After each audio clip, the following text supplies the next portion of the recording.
Bismillahirrohmanirrohim. 9-tur kalimalardir. Ya'ni biz avvalgi darsda 8-turni ko'rdik. Bu noaniq ismlarni aniqlashtirishga ko'ra nasb qiladigan ismlar.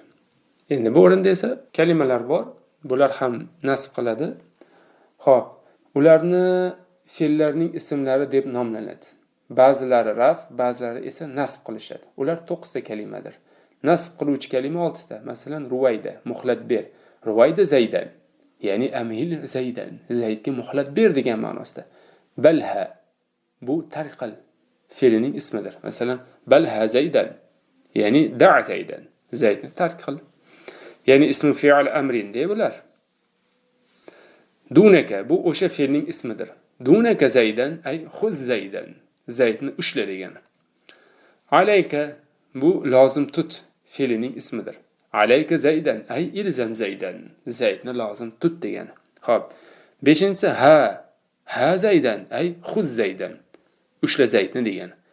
Hayya hala, bu yerda hayya hala solata, ay i'ti solata, namozga kel degani. Ya'ni hayya hala solata desa, raf qiluvchisi 3 ta. Hayhata mana, hayhata Zaydun, ay ba'da Zaydun, Zayd uzoq bo'ldi degani. Sar'ana Zaydun mana, ay sar'a Zaydun, Zayd tezlashdi degani. Yuqorida amr ma'nosida, bu yerda mozi ma'nosida. Xo'p, shattana Zaydun va Amrun, ay iftaraqa Zaydun va Amrun mana, Zayd va Amr ajraldi ma'nosida. Ya'ni shattana bu yerda iftaraqa ma'nosida, yuqorida sar'ana sar'a ma'nosida. Demak shu ekan. Vallohu a'lamu bis-savob.